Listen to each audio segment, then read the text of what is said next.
Hare Krishna, Krishna Krishna, Hare Hare, Hare Ram, Hare Ram, Ram Ram, Hare Hare, Hare Krishna, Krishna Krishna, Hare Hare Ram, Hare Ram, Ram Ram, Hare Krishna, Krishna Krishna, Hare Hare Ram, Ram Ram, Hare Krishna, Krishna Krishna, Hare Hare Ram, Hare Ram, Ram Ram, Hare Hare Hare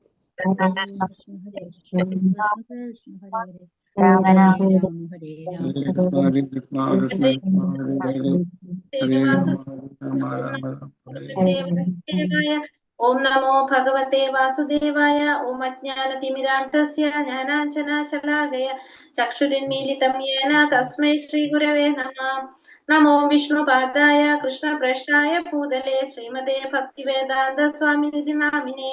नमस्ते सारस्वते देवे गौरवाणी प्रचारिणे निर्विशेष शून्यवादी पाश्चात्यदेशधारिणे। जय श्री कृष्ण चैतन्य प्रभु नित्यानंद श्री अद्वैत गदाधर श्रीवासादि गौर भक्त वृंद। हरे कृष्ण कृष्ण कृष्ण हरे हरे, हरे राम राम राम हरे हरे। हरे कृष्ण माता जी। Hare Krishna, Maharaj. हरे कृष्ण।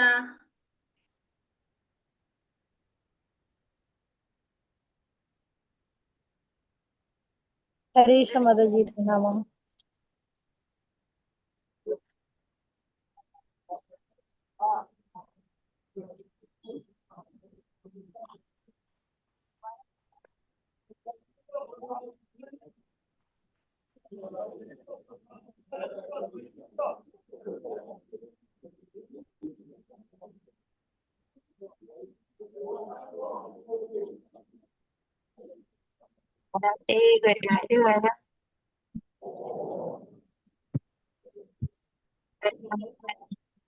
ഹരേ കൃഷ്ണ മാതാജി പ്രണാമം. അപ്പൊ നമ്മളിന്ന് ഭക്തിരസാമൃത സിന്ധു രണ്ടാമത്തെ അധ്യായത്തിലേക്ക് കടക്കാണ്. ഒന്നാമത്തെ അധ്യായം നമ്മള് ഭക്തി സേവനത്തിന്റെ, ഒരു മിനിറ്റ്,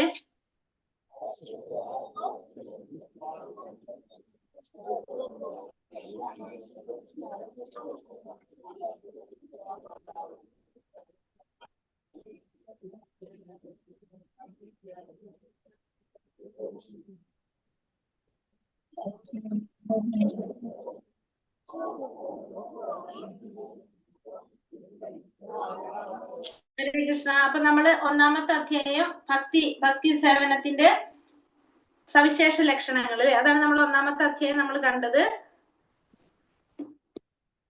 ഭക്തിയുടെ അതെന്തൊക്കെയായിരുന്നു? 6 ഗുണങ്ങൾ, 6 സവിശേഷ ലക്ഷണങ്ങൾ നമ്മൾ പറഞ്ഞത്. പരിശുദ്ധ ഭക്തിയുടെ സേവനത്തിന്റെ സവിശേഷ ലക്ഷണങ്ങള്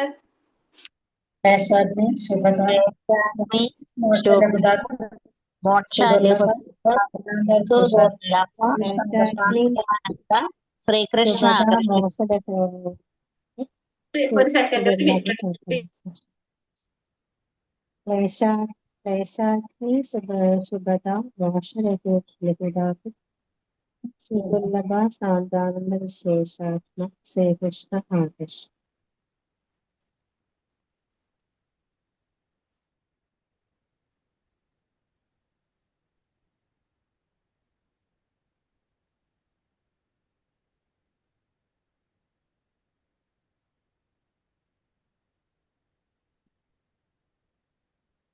ഹരേ കൃഷ്ണ. അപ്പൊ നമ്മള് ഭക്തിയുടെ സേവനത്തിന്റെ സവിശേഷ ലക്ഷണങ്ങൾ 6 കണ്ടു. ക്ലേശാഗ്നി ശുഭത മോക്ഷ ലഘുക്തകൃ സുദുർലഭ സാന്ദ്രാനന്ദ വിശേഷാത്മാ ശ്രീകൃഷ്ണാകർഷണി, അല്ലെ?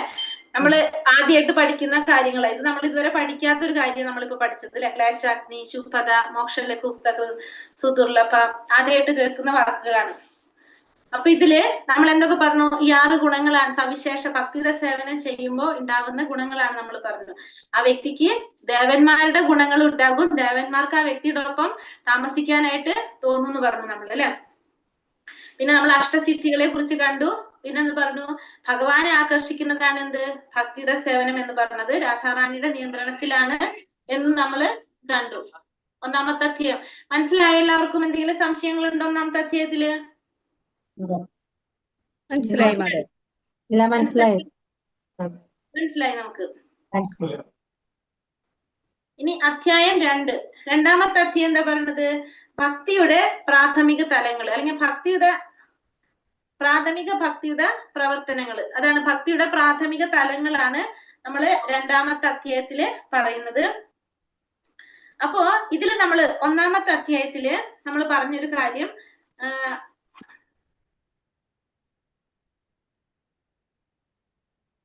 ഇതിന് ഓരോന്നിനും ഓരോ ഉപഭോഗം ഇതിൽ പറയാം നമുക്കത്. ഈ രണ്ടാമത്തെ അധ്യായത്തിൽ ഭക്തിയുടെ പ്രാഥമിക തലങ്ങൾ, അതാണ് രണ്ടാമത്തെ അധ്യായത്തിൽ പറഞ്ഞത്. ശ്രീ ശ്രീ രാധാ ഗോവിന്ദ് കി ജയ്, ശ്രീല പ്രഭുപാദ് കി ജയ്. അപ്പൊ നമ്മളിവിടെ പറഞ്ഞത്, നമ്മൾ പറഞ്ഞ 3 ഭക്തിയുടെ സേവനത്തിന്റെ 6 തരം ഭക്തിയുടെ സേവനത്തിന്റെ 6 സവിശേഷ ലക്ഷണങ്ങള്: ക്ലേശാഗ്നി ശുഭത, മോക്ഷലഘുർലഭ, സാന്ദ്രാനന്ദ വിശേഷാത്മ, ശ്രീകൃഷ്ണാകർഷണി. ഇതാണ് എന്ത്? ഭക്തിയുടെ സേവനത്തിന്റെ സവിശേഷ ലക്ഷണങ്ങൾ എന്ന് പറയുന്നത്. അപ്പൊ ഇതില് ആദ്യത്തെ ക്ലേശാഗ്നി ശുഭത എന്ന് പറയുന്നത് ഏതിലാ വരുന്നത്? സാധനാ ഭക്തിയിലാണ്. 3 ആക്കിയിട്ട് വിഭജിച്ചിരിക്കുകയാണ്. അപ്പൊ ഇതിന്റെ ഉപവിഭാഗങ്ങളായിട്ട് പറയുന്നത്, ഈ ക്ലേശാഗ്നി ശുഭത എന്ന് പറയുന്നത് ഏതിലാ വരുന്നത്? സാധനാ ഭക്തിയിലാണ് വരുന്നത്. ക്ലേശാഗ്നി ശുഭത, സാധനാ ഭക്തി, ഇത് രണ്ടും ഏതിൽ വരും? സാധനാ ഭക്തിയിൽ വരും. ക്ലേശാഗ്നി ശുഭത ഇതിന്റെ ഉപവിഭാഗങ്ങളാണ് പറയുന്നത്. അപ്പൊ ആദ്യത്തെ 2 എണ്ണം സാധനാ ഭക്തിയില് ആദ്യത്തെ 2 എണ്ണം വരും. ക്ലേശാഗ്നി വരും, ശുഭതയും വരും.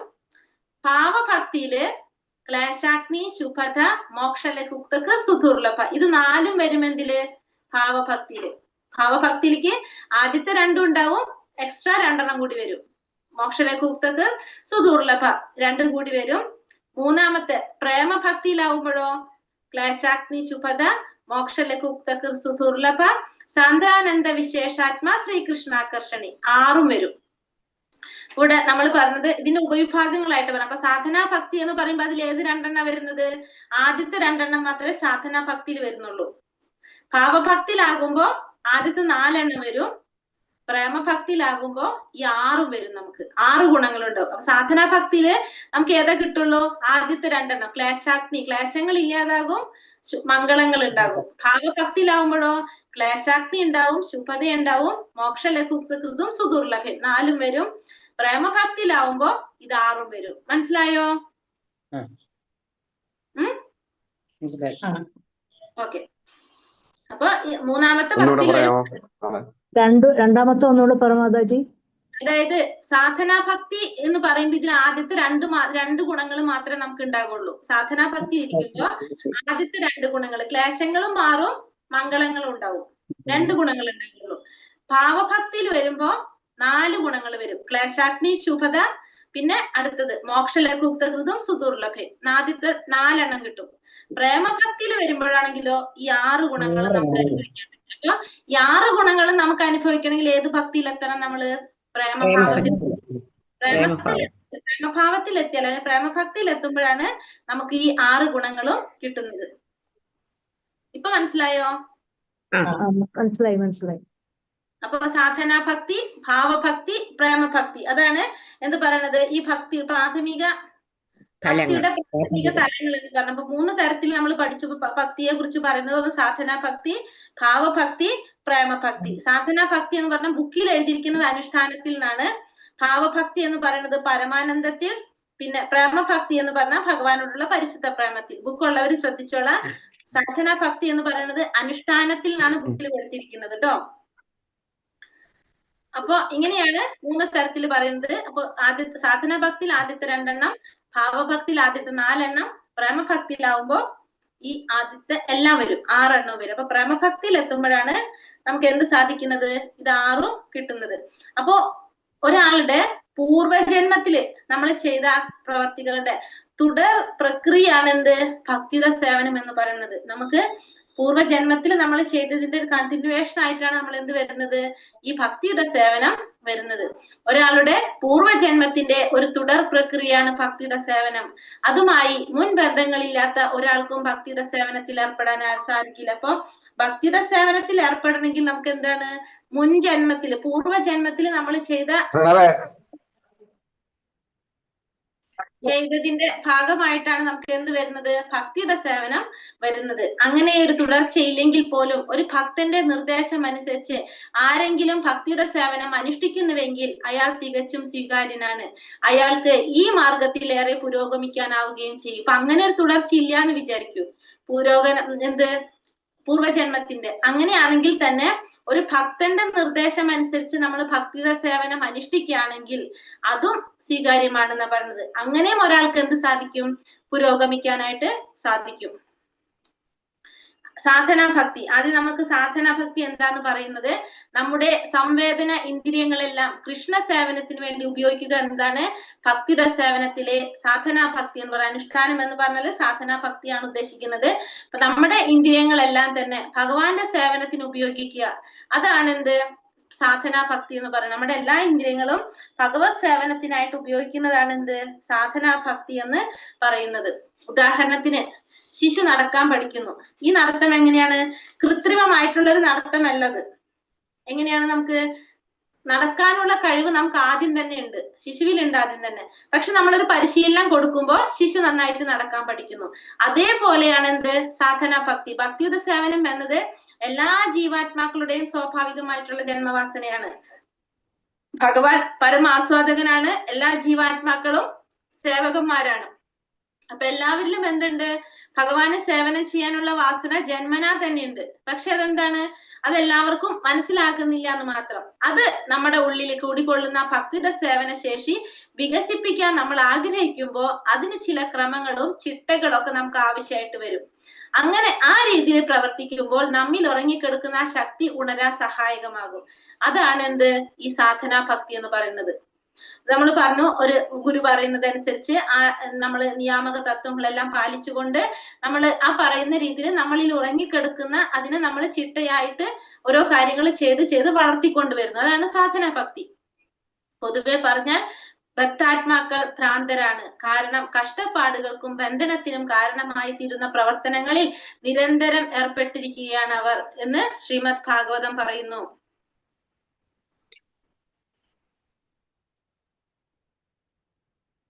ആത്മാവ് അതിന്റെ മൂലസ്വരൂപത്തിൽ സച്ചിന്മയവും പരമാനന്ദപൂർണവും നിത്യവും ജ്ഞാനസ്വരൂപവുമാണ്. ഭൗതിക പ്രവർത്തനങ്ങളുമായി ബന്ധപ്പെടുന്നത് കൊണ്ട് ആത്മാവ് അനിത്യവും അജ്ഞാനപൂർണവും ദുരിതം നിറഞ്ഞതുമായി തീരുന്നു. വികർമ്മം മൂലമാണിത്. വികർമ്മം എന്നാൽ എന്താണ്? അദ്വൈതാർത്ഥ പ്രവൃത്തി, ശാസ്ത്രങ്ങൾക്ക് വിരുദ്ധമായിട്ട് ചെയ്യുന്ന പ്രവൃത്തി. അതുകൊണ്ട് നമ്മൾ എന്ത് ചെയ്യണം? സാധനാഭക്തി അനുഷ്ഠിക്കണം. ഇവിടെ നമ്മളിപ്പോ രണ്ട് കാര്യങ്ങൾ പറഞ്ഞു. ഒന്നാമത്തെ നമ്മൾ പറഞ്ഞത്, ഇവിടെ എന്താ പറഞ്ഞത്? സാധനാഭക്തി പറഞ്ഞു അല്ലെ? സാധനാഭക്തി എന്ന് പറയുമ്പോൾ അതിൽ എന്താ വരുന്നത്? ക്ലേശാക്തി, ശുഭത അതിൽ വരും. ഭാവഭക്തി എന്ന് പറയുമ്പോൾ 4 വരും. ക്ലേശാക്തി, ശുഭത, മോക്ഷലഘുക്ത, സുദുർലഭ. പ്രേമഭക്തി എന്ന് പറയുമ്പോൾ ഈ 6: ക്ലേശാഗ്നി, ശുഭത, മോക്ഷലഘുക്ത, സുദുർലഭ, സാന്ദ്രാനന്ദ വിശേഷാത്മ, ശ്രീകൃഷ്ണ ആകർഷണി. ഇതെല്ലാം വരുന്നു പറഞ്ഞു. പിന്നെ ഈ ഭക്തിയുടെ സേവനം എന്ന് പറയുന്നത് ഒരാളുടെ പൂർവ്വജന്മത്തിന്റെ തുടർ പ്രക്രിയയാണ്. അത് മുൻ ബന്ധങ്ങളില്ലാത്ത ഒരാൾക്കും ഭക്തിയുടെ സേവനത്തില് ഏർപ്പെടാൻ സാധിക്കില്ല എന്ന് പറഞ്ഞു. പക്ഷെ എന്നിരുന്നാലും ഒരു ഭക്തന്റെ നിർദ്ദേശം അനുസരിച്ച് നമ്മൾ ഭക്തിയുടെ സേവനം അനുഷ്ഠിക്കുകയാണെങ്കിൽ അതും എന്താണ്? സ്വീകാര്യമാണ്, അയാൾക്ക് പുരോഗതിക്കാൻ സാധിക്കും എന്ന് പറഞ്ഞു. പിന്നെ എന്താണ് സാധനാഭക്തി? സാധനാഭക്തി എന്ന് പറഞ്ഞാൽ നമ്മുടെ എല്ലാ ഇന്ദ്രിയങ്ങളും ഭഗവാന്റെ സേവനത്തിന് വേണ്ടി ഉപയോഗിക്കുക. അതാണ് എന്ത്? സാധനാഭക്തി എന്ന് പറയുന്നത്. നമുക്ക് ഉദാഹരണം പറയുന്നത് എന്താണ് പറയുന്നത്? നമ്മുടെ എല്ലാവരുടെ ഉള്ളിലും എന്തുണ്ട്? ഭഗവാനോടുള്ള ആ സേവനത്തിനുള്ള ഒരു വാസന എല്ലാവരിലും ഉണ്ട്. പക്ഷെ അത് എല്ലാവർക്കും മനസ്സിലാക്കാൻ സാധിക്കുന്നില്ല. അത് ഉറങ്ങിക്കെടുക്കാണ് അത്. അപ്പൊ അത് നമ്മൾ ഉണർത്താൻ വേണ്ടിയിട്ട് നമുക്ക് എന്ത് വേണ്ടി വരും? നമുക്കൊരു സഹായം വേണ്ടി വരും. ആ സഹായം, അതിന് ചില ക്രമങ്ങളും ചിട്ടകളൊക്കെ ആവശ്യമായിട്ട് വരും. അങ്ങനെ നമ്മൾ ഉണർത്തിക്കൊണ്ടുവരുന്നതാണ് എന്ത്? സാധനാഭക്തി. ഉദാഹരണം പറയുന്നത്, ഒരു ശിശു നടക്കാൻ പഠിക്കുന്നു. ആ നടത്തം ഒരിക്കലും എങ്ങനെയല്ല? കൃത്രിമമല്ല. അത് നടക്കാനുള്ള കഴിവ് ആർക്കുണ്ട്? ആ ശിശുവിനുണ്ട്. പക്ഷെ നമ്മൾ അവിടെ എന്ത് ചെയ്യേണ്ടി വരുന്നു? ചെറിയൊരു ട്രെയിനിങ് അല്ലെങ്കിൽ ഒരു പരിശീലനം ആ ശിശുവിന് കൊടുക്കേണ്ടതായിട്ട് വരും. അതേപോലെയാണ് എന്ത്? ഭഗവാനോട് ചെയ്യുന്ന ഭക്തിയുടെ സേവനം. എല്ലാ ജീവാത്മാക്കളുടെയും സ്വാഭാവികമായിട്ടുള്ള ഒരു ജന്മവാസനയാണ് എന്ത്? ഈ ഭക്തിയുടെ സേവനം എന്ന് പറയുന്നത്. മനോരോഗ വിദഗ്ധന്റെ നിർദ്ദേശങ്ങൾ മനോരോഗം സുഖപ്പെടുത്തുന്നത് പോലെ ഈ സാധനാഭക്തി മായയുടെ പിടിയിൽപ്പെട്ടുഴലുന്ന ബദ്ധാത്മാവിനെ ചിത്തഭ്രമത്തിൽ നിന്ന് മുക്തമാക്കുന്നു. അപ്പൊ മനോരോഗ വിദഗ്ധന്റെ നിർദ്ദേശപ്രകാരം മനോരോഗം നമ്മളെ സുഖപ്പെടുത്തുന്നത് പോലെയാണ് എന്ത് സാധനാ ഭക്തി മായയുടെ പിടിയിൽ അകപ്പെട്ടിട്ടുള്ള ബദ്ധാത്മാവിനെ ചിത്തഭ്രമ അസുഖത്തിൽ നിന്ന് മുക്തനാക്കാൻ സാധിക്കുന്നത്. മനസ്സ് കൃഷ്ണനിൽ കേന്ദ്രീകരിക്കുന്നതിനുള്ള മാർഗവും രീതികളും ശിഷ്യന് പറഞ്ഞു കൊടുക്കുക എന്നത് ആചാര്യന്റെ അതായത് ആത്മീയ ഗുരുവിന്റെ കടമയാണ്. സാധനാ ഭക്തിയുടെ തുടക്കവും അത് തന്നെ. അപ്പൊ സാധനാ ഭക്തി തുടങ്ങുന്നത് ഒരു ആചാര്യന്റെ നിർദ്ദേശപ്രകാരമാണ്. അപ്പൊ നമ്മുടെ മനസ്സിൽ ഉറങ്ങിക്കിടക്കുന്ന മനസ്സ് ഭഗവാനിൽ കേന്ദ്രീകരിക്കുന്ന വിധത്തില് ഉള്ള രീതികള് മാർഗങ്ങള് അതൊക്കെ ഒരു ശിഷ്യന് പറഞ്ഞു കൊടുക്കുക എന്നുള്ളത് ആരുടെ കടമയാണ്? ഒരു ആചാര്യന്റെ കടമയാണ്. അങ്ങനെയാണ് സാധനാ ഭക്തി തുടങ്ങുന്നത്. ഈ ലക്ഷ്യം സാക്ഷാത്കരിക്കാൻ ഹരേ കൃഷ്ണ മന്ത്ര ജപത്തെ കേന്ദ്രമാക്കിക്കൊണ്ട് അനുഷ്ഠിക്കേണ്ട പദ്ധതിയെ കുറിച്ച് ശ്രീ ചൈതന്യ മഹാപ്രഭു പറയുന്നുണ്ട്. ഈ മന്ത്രജപത്തിന്റെ ശക്തി അപാരമാണ്. നിമിഷം കൊണ്ട് തന്നെ നമ്മെ കൃഷ്ണനുമായി ബന്ധിപ്പിക്കാൻ ഇതിന് കഴിവുണ്ട്. സാധനാ ഭക്തിയുടെ ആരംഭം ഇതാണ്. അംബരീഷ് മഹാരാജാവിന് ഉദാഹരണം പറയുന്നത്. അപ്പൊ സാക്ഷാത്കരിക്കാനായിട്ട് മഹാമന്ത്ര ജപത്തിലൂടെ നമുക്ക് എന്ത് സാധിക്കും? ചൈതന്യ മഹാപ്രഭു പറഞ്ഞ പോലെ ഇത് അനുഷ്ഠിക്കുന്നുണ്ട്. മഹാമന്ത്രം ജപിക്കുന്നതോട് കൊണ്ട് നമുക്ക് ഭഗവാനെ കേന്ദ്രീകരിച്ചുകൊണ്ട് നമുക്ക് എന്ത് ചെയ്യാൻ സാധിക്കും? ആ ഭക്തിയിലേക്ക് കടക്കാനായിട്ട് നമുക്ക് സാധിക്കും. മന്ത്രജപത്തിന്റെ ശക്തി അപാരമായിട്ടാണ് പറയുന്നത്. കാരണം നിമിഷ നേരം കൊണ്ട് തന്നെ ഭഗവാനുമായിട്ട് ബന്ധിപ്പിക്കാനുള്ള കഴിവ് എന്തിനുണ്ട്? നാമജപത്തിനുണ്ട്. ഭഗവാന്റെ നാമവും ഭഗവാനും തമ്മിൽ യാതൊരു വ്യത്യാസമില്ല. അതിന് ഉദാഹരണം ഇവിടെ പറയുന്നത് ആരെയാണ്? സാധനാ ഭക്തി ഉദാഹരണം പറയുന്നത് അംബരീഷ് മഹാരാജാവ്. എല്ലാ ഇന്ദ്രിയങ്ങളും ഭഗവാന്റെ സേവനത്തിന് വേണ്ടി ഉപയോഗിച്ചതായിട്ടാണ് നമ്മൾ ആരെ പറയുന്നത്? അംബരീഷ് മഹാരാജാവിനെ കാണുന്നത്. അപ്പൊ ഈ സാധനാ ഭക്തിയെ രണ്ടായിട്ട് നമുക്ക് തിരിക്കാം. അപ്പൊ ഈ സാധനാ ഭക്തി എന്ന് പറഞ്ഞാൽ എന്താണ്? നമ്മുടെ എല്ലാ ഇന്ദ്രിയങ്ങളും ഭഗവത് സേവനത്തിന് വേണ്ടിയിട്ട് നമ്മൾ ഉപയോഗിക്കുകയാണെങ്കിൽ നമുക്ക് അതിനെന്ത് പറയാം? സാധനാ ഭക്തി എന്ന് പറയാം. അപ്പൊ നമുക്ക് ആദ്യം പ്രയാസമായിരിക്കും. പക്ഷെ നമ്മളത് ഗുരു പറയുന്നത് അനുസരിച്ച് നമ്മൾ ചെയ്ത് വരുമ്പോ നമ്മളത് ശരിയായ രീതിയിൽ വരും. നാമം ജപിക്കുക, ഭാഗവതം ശ്രവിക്കുന്നത്, സത്സംഗം, ഇതൊക്കെ എന്തിൽ വരുന്നതാണ്? സാധനാ ഭക്തിയിൽ വരുന്നതാണ്. ഈ സാധനാ ഭക്തി രണ്ട് തരത്തിലുണ്ട്. ഒന്ന് വൈദി സാധനാ ഭക്തി, ഒന്ന് രാഗാനുഗ ഭക്തി. രാഗാനുഗ സാധനാ ഭക്തി, വൈദി സാധനാ ഭക്തി. വൈദി സാധനാ ഭക്തി എന്ന് പറയുന്നത് വിധിപ്രകാരമുള്ള സേവനം ഭഗവാനുമായി ആത്മബന്ധമോ നൈസർഗികമായ പ്രേമയുത സേവനമോ ഇല്ല. ആചാര്യന്റെ കൽപ്പന പ്രകാരം അല്ലെങ്കിൽ മതഗ്രന്ഥങ്ങളിലെ നിർദ്ദേശം അനുസരിച്ച് മാത്രം ഭഗവത് സേവനം നടത്തുക. അതായത് വിധിപ്രകാരം ചെയ്യുന്നതാണ് വൈദി സാധനാ ഭക്തി. പക്ഷെ അവിടെ എന്തില്ല? ഭഗവാനുമായിട്ടുള്ള ആത്മബന്ധം ഇല്ല. നൈസർഗികമായ പ്രേമയുത സേവനം ഇല്ല. നൈസർഗികമായ പ്രേമയുത സേവനം എന്ന് വെച്ചാല് സ്വമേധയ ചെയ്യുന്നില്ല. നമ്മൾ ആചാര്യന്റെ കൽപ്പന പ്രകാരം അല്ലെങ്കിൽ നമ്മുടെ ശാസ്ത്രങ്ങളിൽ പറഞ്ഞിരിക്കുന്ന പ്രകാരം നമ്മൾ അത് ചെയ്യുന്നു. നമ്മൾ സ്വമേധയ ചെയ്യുന്നതല്ല, നമുക്ക് ഇഷ്ടമുണ്ടായിട്ട് ചെയ്യുന്നതല്ല. ഗുരു പറയുന്നതനുസരിച്ച് അല്ലെങ്കിൽ നമ്മുടെ ശാസ്ത്രങ്ങളിൽ പറഞ്ഞത് കൊണ്ട് മാത്രം നമ്മൾ ചെയ്തു പോകുന്നു. അതാണ് എന്ത്? വൈദി സാധനാ ഭക്തി എന്ന് പറയുന്നത്. രണ്ടാമത്തതാണ് രാഗാനുഗ ഭക്തി. രാഗാനുഗ ഭക്തി എന്ന് പറഞ്ഞാല് സ്വമേധയ ചെയ്തു വരുന്നത്. അതായത് വൈദി സാധനാ ഭക്തിയിലൂടെ പ്രവർത്തിക്കുമ്പോൾ നമുക്ക് എന്ത് വരും? ഭഗവാനോട് കൂടുതൽ അടുപ്പുണ്ടാകും. അപ്പൊ നമുക്ക് സ്വാഭാവികമായിട്ട് ഭഗവാനോട് എന്ത് വരും? ആ പ്രേമം ഉണ്ടാകും. അങ്ങനെ ആ പ്രേമത്തോടു കൂടി നമ്മൾ സേവനം ചെയ്യാൻ തുടങ്ങിക്കഴിഞ്ഞാൽ അത് എന്തായിട്ട് മാറി? രാഗാനുഗ സാധനാ ഭക്തി. രാഗാനുഗ സാധനാ ഭക്തിയായിട്ട് മാറും. രാഗാനുഗ സാധനാ ഭക്തിയായിട്ട് മാറും. അതായത് നമ്മള് സ്വമേധയ ചെയ്യുന്നില്ല, സ്വമേധയ ചെയ്യാണ്. അതായത് നമുക്ക് എന്താണ്? വൈദി സാധനാ ഭക്തി ചെയ്ത് നമുക്ക് സ്വമേധയാ തന്നെ ഭഗവാനോടുള്ള അടുപ്പുണ്ടാവും. സ്വാഭാവികമായിട്ട് നമുക്കത് വരും. അങ്ങനെ നമ്മൾ ചെയ്യുകയാണെങ്കിൽ, ആഗ്രഹത്തോടു കൂടി ചെയ്യാണ്, സ്വാഭാവികമായ സ്നേഹത്തോടെ ആഗ്രഹത്തോടെ കൂടെ ചെയ്യുന്നതാണെങ്കിൽ അതെന്താണ്? രാഗാനുഗ സാധനാ ഭക്തി എന്ന് പറയാം. ഇപ്പൊ അതിരാവിലെ തന്നെ നമ്മൾ ആരും പറയാതെ തന്നെ മംഗളാരതിക്ക് എഴുന്നേൽക്കുന്നത്, ഭഗവാന്റെ നാമം ജപിക്കുന്നത്, ഭാഗവതം ശ്രവിക്കുന്നത്, ഇതൊക്കെ എന്തിൽ വരും? രാഗാനുഗ സാധനാ ഭക്തിയിൽ വരും. ആദ്യം നമ്മൾ വൈദി സാധനാ ഭക്തിയിലായിരിക്കും. അത് കഴിഞ്ഞിട്ട് നമ്മൾ എവിടേക്ക് പോകും? അപ്പൊ രാഗാനുഗ സാധനാ ഭക്തിയിലേക്ക് നമ്മൾ എത്തും. മനസ്സിലായത് രണ്ടും? പരമപുരുഷനായ ഭഗവാൻ കൃഷ്ണനെ കുറിച്ച് സദാ സ്മരിക്കുകയും ശ്രവിക്കുകയും കീർത്തിക്കുകയും ചെയ്യുക അങ്ങനെ മരണഭയത്തിൽ നിന്ന് രക്ഷ നേടാമെന്ന് ശുകദേവ ഗോസ്വാമി പരീക്ഷിത് മഹാരാജാവിന് ഉപദേശിക്കുന്നു. പറയാം, ഭഗവാനെ കുറിച്ച് സദാ സ്മരിക്കുക. ശുകദേവ ഗോസ്വാമി പരീക്ഷിത് മഹാരാജാവിനോട് പറഞ്ഞത് അതാണ് അല്ലെ. ആ മരണഭയത്തിൽ നിന്ന് നമുക്ക് എന്ത് രക്ഷപ്പെടണമെങ്കിൽ സർവദാ ഭഗവാനെ സ്മരിക്കുക, കീർത്തിക്കുക, ശ്രവിക്കുക. ഇങ്ങനെ ചെയ്തു കഴിഞ്ഞാൽ മരണഭയത്തിൽ നിന്ന് രക്ഷപ്പെടാമെന്നാണ് ശുകദേവ ഗോസ്വാമി പറഞ്ഞത്. സർവാത്മാവാണ് ഭഗവാൻ എന്ന് അദ്ദേഹം കൂട്ടിച്ചേർക്കുന്നു. സർവാത്മാവ് എന്ന് പറഞ്ഞാൽ എല്ലാ ആത്മാക്കളുടെയും പരമാത്മാവാണ് ആര്? ഭഗവാൻ. എല്ലാവരുടെയും ഹൃദയത്തിൽ കുടികൊള്ളുന്ന സർവ്വനിയന്താവായ ഈശ്വരനായും കൃഷ്ണനെ കുറിച്ച് പറയുന്നുണ്ട്. അപ്പൊ എല്ലാവരുടെ ഉള്ളിലും ഇരിക്കുന്ന ഭഗവാൻ ആരാണ്? പരമാത്മാവായിട്ട് ഭഗവാൻ ഇരിക്കുന്നുണ്ട്. എല്ലാ ആത്മാക്കളുടെയും ആത്മാവായത് കൊണ്ട് ഭഗവാനെ സർവാത്മാവെന്നും പറയുന്നു. അതുകൊണ്ട് ഏത് വിധത്തിലെങ്കിലും കൃഷ്ണനുമായുള്ള ആത്മബന്ധം സ്ഥാപിച്ചാൽ സർവ്വ വിപത്തിൽ നിന്നും അദ്ദേഹം നമ്മെ മോചിപ്പിക്കും. അപ്പൊ നമ്മൾ എന്ത് വേണം? ഏതെങ്കിലും വിധത്തിൽ ഭഗവാനുമായിട്ട് ആത്മീയ ബന്ധം സ്ഥാപിക്കാനായിട്ട് ശ്രമിക്കുക. അപ്പോ നമ്മുടെ എല്ലാ വിപത്തുകളിൽ നിന്നും ആര് നമ്മളെ മോചിപ്പിക്കും? ഭഗവാൻ മോചിപ്പിച്ചുകൊള്ളും. ഭഗവാൻ കൃഷ്ണൻ മാത്രമാണ് പ്രകൃതി നിയമങ്ങളുടെ നിയന്താവ്. അതിനാൽ കൃഷ്ണാവബോധം ഗൗരവമായി കൈക്കൊണ്ടാൽ ജനന മരണങ്ങളുടെ അവസാനിക്കാത്ത ശൃംഖലയിലേക്ക് നാം വലിച്ചെറിയപ്പെടില്ല. ആത്മാർത്ഥതയുള്ള ഭക്തൻ ഭഗവത്ധാമത്തിൽ മടങ്ങിയെത്തുകയും ചെയ്യും. ഇതാണ് ഭഗവത്ഗീതയുടെ ഉറപ്പ്. അപ്പൊ പ്രകൃതി നിയമങ്ങളെ നിയന്ത്രിക്കുന്നത് ആരാണ്? ഭഗവാനാണ്. അപ്പൊ നമ്മള് കൃഷ്ണാവബോധം ഗൗരവമായിട്ട് കൈക്കൊള്ളാണെങ്കിൽ നമുക്ക് ഈ ജനന മരണ ചക്രങ്ങളുടെ ആ ശൃംഖലയിലേക്ക് വലിച്ചപ്പെടുന്നില്ല. നമ്മള് ഭഗവാന്റെ ധാമത്തിലേക്ക് തിരിച്ചെത്തുകയും ചെയ്യും. ഇതാണ് നമുക്ക് എന്തിൽ ഉറപ്പ് കിട്ടുന്നത്? ഭഗവത്ഗീതയിൽ നമുക്ക് ഉറപ്പ് കിട്ടുന്നത്. നിരന്തരം ഭഗവാനെ സ്മരിക്കുക, ഭഗവാൻ ഒരിക്കലും മറക്കാതിരിക്കുക എന്ന തത്വം എല്ലാവരും അനുസരിക്കുക വേണം. അപ്പൊ എന്താണ് തത്വം പറയുന്നത്? എപ്പോഴും നിരന്തരം ഭഗവാനെ സ്മരിക്കുക, ഒരിക്കലും ഭഗവാനെ മറക്കാതിരിക്കുക. അതാണ് ഭഗവത്ഗീത എന്തിൽ പറയുന്നത്?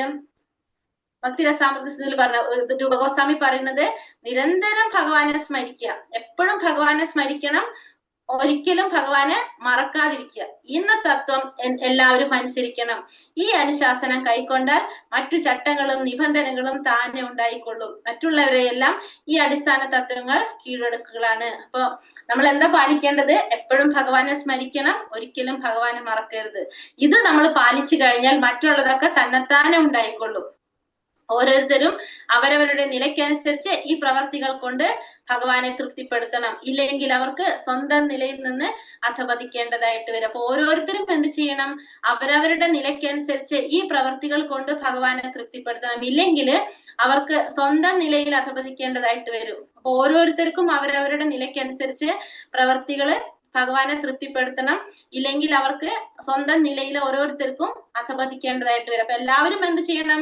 ഓരോരുത്തരുടെ നിലയ്ക്കനുസരിച്ച് ഭഗവാനെ തൃപ്തിപ്പെടുത്താനായിട്ട് ശ്രമിക്കണം. ആരും ഭഗവാനുമായിട്ട് ബന്ധമില്ലാതെ ആരും ഇരിക്കാനായിട്ട് പാടില്ല. ആരും സ്വധർമ്മം അനുഷ്ഠിക്കുന്നില്ല. ഇനി അടുത്തത് പറഞ്ഞ എന്താണ്? സ്വധർമ്മ വർണ്ണാശ്രമ ധർമ്മങ്ങൾ അല്ലെ, അത് ആരും അനുഷ്ഠിക്കുന്നില്ല. താൻ ബ്രാഹ്മണനാണെന്ന് അല്ലെങ്കിൽ ക്ഷത്രിയനാണെന്ന് ഓരോരുത്തരും കൊട്ടിഘോഷിക്കുന്നു. സത്യത്തിൽ ഇവരാരും തന്നെ ഒരു നിലയും ഇല്ലാത്തവരാണ്. ഇവർക്കാർക്കും ഭഗവാനുമായി ബന്ധമില്ല. കാരണം ഇവർക്ക് എന്തില്ല?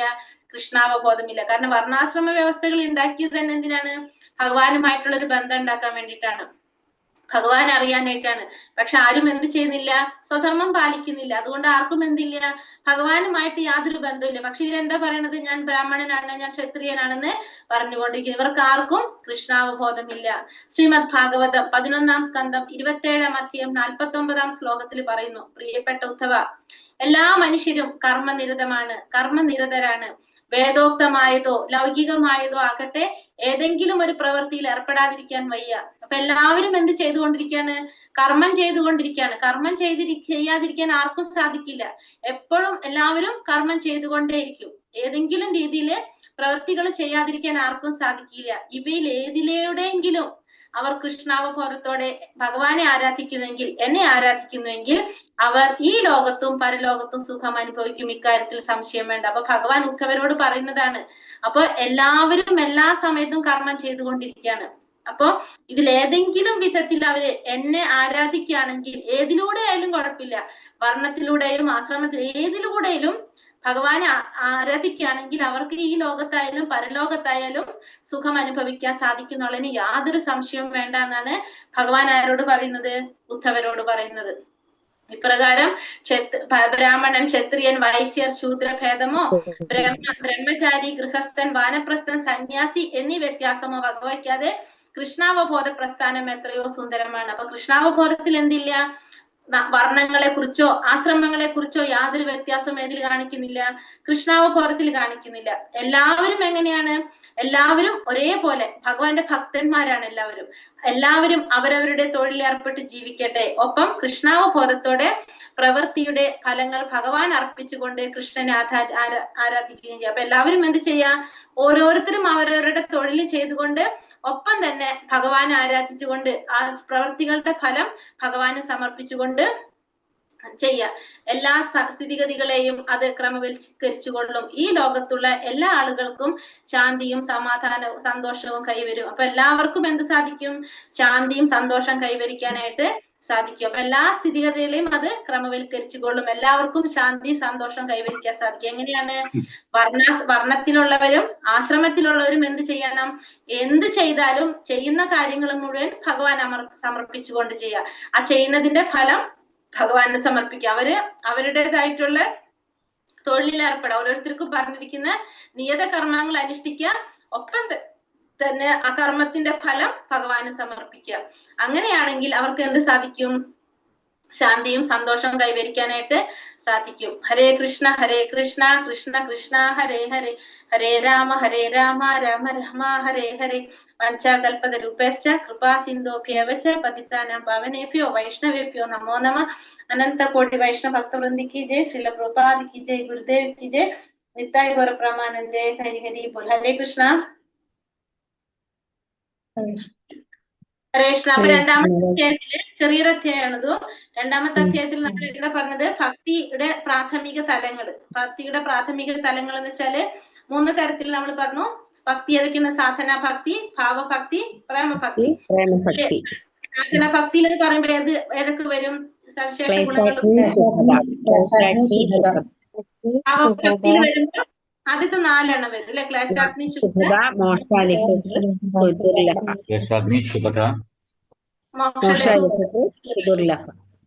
അത് കഴിഞ്ഞ് മറ്റേത് വരുമ്പോഴോ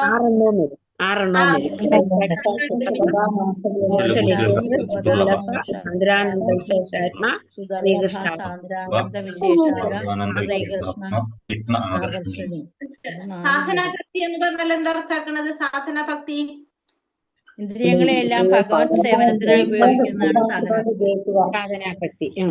ഇന്ദ്രിയങ്ങളെല്ലാം ഭഗവാന്റെ സേവനത്തിന് ഉപയോഗിക്കുന്നതാണ് സാധനാഭക്തി. ഈ സാധനാഭക്തി 2 തരം പറഞ്ഞു. രാഗാനുഗ ഭക്തി അല്ലെ? വൈദ്യ സാധന ഭക്തി, രാഗാനുഗ ഭക്തി. വൈദ്യ സാധന ഭക്തി എന്ന് പറഞ്ഞാൽ എന്താണ്? ഒരു ഗുരുവിന്റെ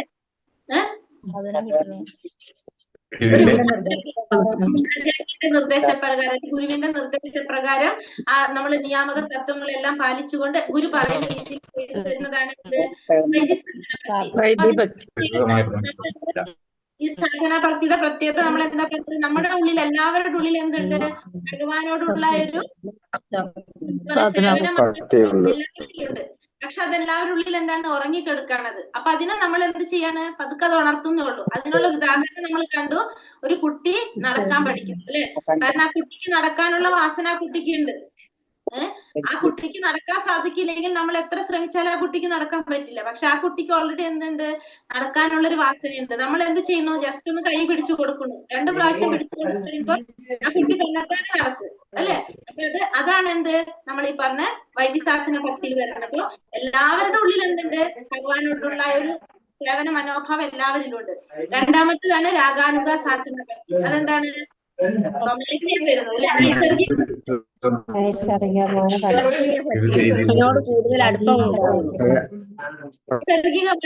അതായത് നമ്മുടെ ഉള്ളിൽ നിന്ന് തന്നെത്താനെ വരുന്നു. അപ്പൊ ഈ വൈദ്യസാധന ഭക്തി എന്ന് പറയുമ്പോൾ നമ്മളെ ഇഷ്ടത്തിന് ചെയ്യുന്നതല്ല. ഗുരു പറയുന്നതനുസരിച്ച്, ആചാര്യൻ പറയുന്നതനുസരിച്ച് നമ്മൾ രാവിലെ എഴുന്നേൽക്കുന്നു, മംഗളാരതി അറ്റൻഡ് ചെയ്യുന്നു, ഭാഗവതം കേൾക്കുന്നു, ഭഗവത്ഗീത പഠിക്കുന്നു, ഇതൊക്കെ നാമം ജപിക്കുന്നു. ഇതൊക്കെ ആ ഗുരു പറയുന്നതനുസരിച്ച് നമ്മൾ ചെയ്യാണ്. പക്ഷെ അങ്ങനെ ചെയ്തു വരുമ്പോ നൈസർഗികമായിട്ടുള്ള, അതായത് സ്വമേധയാ തന്നെ നമ്മൾ ആഗ്രഹത്തോടെ ചെയ്യാൻ തുടങ്ങും.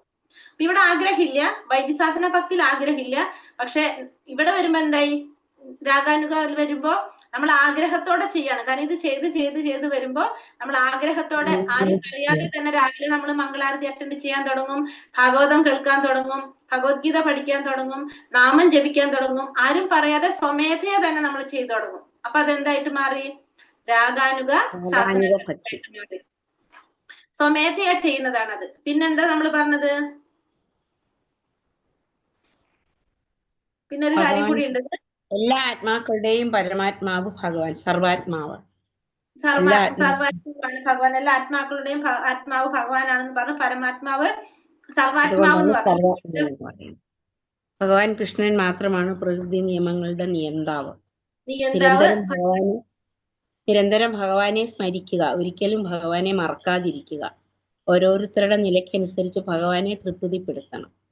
അതെ. പിന്നെ ഒരു കാര്യം കൂടി ഇതിൽ പറയുന്നുണ്ട്. 4 വർണ്ണങ്ങളും 4 ആശ്രമങ്ങളും പറഞ്ഞല്ലോ. അതില് പറയുന്നത്